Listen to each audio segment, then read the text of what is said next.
बता सकता है ना, मतलब ऐसा है, कोई बात नहीं, ठीक है, ओके, हाँ कोई नहीं, होता है अगर गलती भी हम लोग, ठीक है।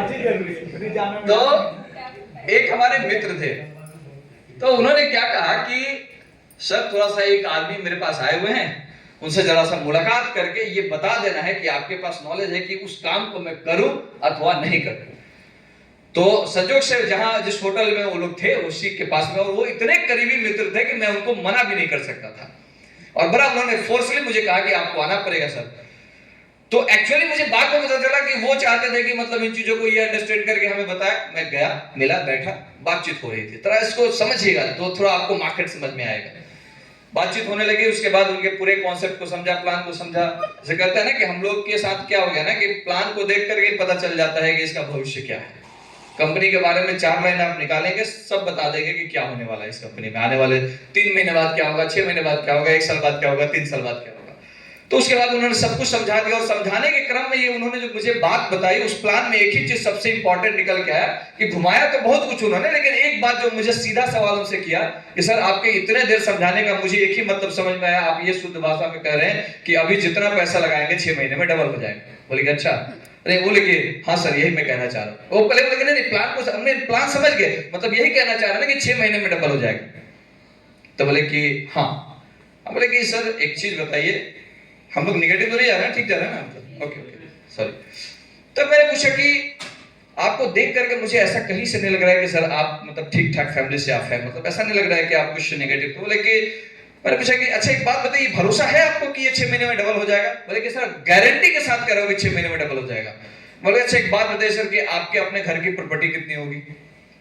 तो उन्होंने सर अब इसकी क्या जरूरत है? हमने नहीं सर जरूरत है, आप कह रहे हैं दूसरे को पैसा लगाने के लिए लाखों रुपए लगाने की बात कर रहे हैं, तो कम से कम इतना तो समझ ले कि भाई आपका क्या प्रोफाइल है, इतना तो जानने का अधिकार है। बैंक भी पैसा देने से पहले 4 बार औकात चेक करती है, और आपसे पूछ करके नहीं भरोसा होता है तो आपके पास पड़ोसियों से पूछ लेती है, और सब कुछ कंफर्म हो जाता है, फिर भी 4 रिलेटिव का नंबर ले लेते हैं कहीं भागा तो। और आप तो अभी एक होटल में मुलाकात हो रही है हमारी, अभी तो कुछ जानते भी नहीं है। तो मैंने पूछा कि भाई एक बात बता दीजिए कि आपकी अपनी प्रोफाइल क्या है? और मुझे ऐसा तो बताना नहीं चाह रहा था, मुझे ऐसा लग रहा है कि मिला जुला करके अगर आपका घर वगैरह सब बेच दिया जाए तो 4-5 करोड़ का प्रॉपर्टी आपका होगा। बोले सर इतना तो नहीं है। तो बोले कि कम से कम एक नॉर्मल इंसान भी अगर यहाँ पैदा लिया हुआ है, कुछ परिवार में है, तो ज्यादा नहीं, कुछ जमीन में खानदानी होगा तो 2-2.5 करोड़ तो बोले कि नहीं 1-1.5 करोड़ तक हो जाएगा। बोले ओके, अब सही जगह पे आ गए। बोले कि 1 करोड़ मान लेते हैं, तो एक काम कीजिए कि आप इस कंपनी में, आप इधर उधर क्यों ही दिमाग लगा रहे हैं, एक काम कीजिए कि आप इस कंपनी में ये अपना पूरा सब कुछ बेच दीजिए, 1 करोड़ आ जाएगा, और 1 करोड़ में आप 30 लाख रुपए अलग कर लीजिए, और 70 लाख रुपए इस कंपनी में लगा दीजिए, और 30 लाख रुपए में 6 महीने के लिए दुनिया के किसी भी कोने में जाकर के एंजॉय कीजिए, सिर्फ एंजॉय कीजिए, कुछ करने की जरूरत नहीं है। बोले सर ये क्या? अरे सर यही तो होगा, आपको ट्रस्ट है ना?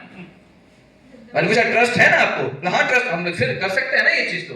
और 30 लाख रुपए काफी है 6 महीने के लिए। उसके बाद एक काम कीजिएगा, जैसे 6 महीना पूरा होगा तो 40 लाख में से फिर 20-25 लाख रुपए लीजिएगा, और फिर एक 20 को डाल दीजिएगा, फिर 6 महीने के लिए कहीं चले जाइएगा। अच्छा फिर 6 महीने बाद आइएगा तो 1 20 2 40 हो जाएगा। समझ रहे बात को ना? अब उनको लग रहा था कि हम कहां से एग्जिट मारे, कहां से एग्जिट मारे, उनको समझ ही नहीं आ रहा है, क्योंकि 6-7 लोग, मेरा मतलब मकसद वो नहीं था, लेकिन हर किसी के अपने प्लानिंग होते हैं, लेकिन कुछ उन्होंने ऐसा कुरेदा था ना मुझे, ईगो वाली बात, तो इसलिए मजबूरन उचित नहीं था मुझे किसी को, लेकिन अब कुछ कुरेद ऐसा दिया था, कुछ बोल दिया था उन्होंने, ऐसे में वो समझ नहीं पाए थे हम लोग कि हम क्या है, बस नॉर्मल तरीके से जाके बैठे हुए थे। अब उनको लगा कि अब निकले कैसे इस बात से, और अंत में यही हुआ कि वो नहीं निकल पाए इस बात से, और बाद में वो भाई साहब जो हमारे जो गए थे वो माने भी नहीं, मैं आपको बताता हूं। और 3 महीने बाद 6,53,000 रुपए उन्होंने कंपनी में लगाए। ये बाद में बताया जब उनका डूब गया तो जो है बोले कि आप मेरा ले जाके क्या है, तो लगा ही दिए तो ले जाने की क्या? अरे आपके जाने के बाद फिर हमारे घर चले आए, हमको समझा दिया ऐसे हो जाएगा, हम गारंटी लेते हैं, एग्रीमेंट बना दिया उन्होंने। हम बोले कि मना किया था ना? बोले कि यार मना किया था, डूब गया। मेरा डूबा तो डूबा, मेरा तो 6 लाख गया, मैंने लोगों का मिला जुला करके 70-80 लाख रुपए लगवा दिया। यार अगर उस समय जबरदस्ती मना कर दिया तो हम बोले कि उस समय जबरदस्ती उस समय अगर ज्यादा जबरदस्ती करते तो जिंदगी में तुम शायद हमसे कभी बात भी नहीं करते, हम सबसे बड़े दुश्मन हो जाते तुम्हारे लिए उस समय। तो इंपॉर्टेंट यह है कि जब वो लोग इतना कॉन्फिडेंट के साथ काम कर सकते हैं जहां पे कुछ भी गारंटी नहीं है, कैलकुलेशन कर रहा है कि कोई गारंटी नहीं है, और जिस प्लान में गारंटी ही गारंटी है कि ये बिजनेस है और इस बिजनेस में पैसा आता है और पैसे के बदले में प्रोडक्ट देते हैं और प्रोडक्ट के बदले में सर्विस देते हैं, और उससे जब पैसा आता है, उससे जब गाड़ी आ सकती है, उससे बदला आ सकता है, तो इसमें भरोसा नहीं होता।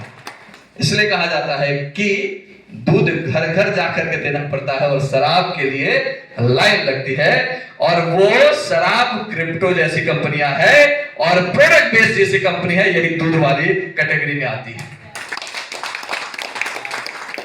अब तय आपको करना है कि एक्चुअल में पीना क्या है, दूध या शराब।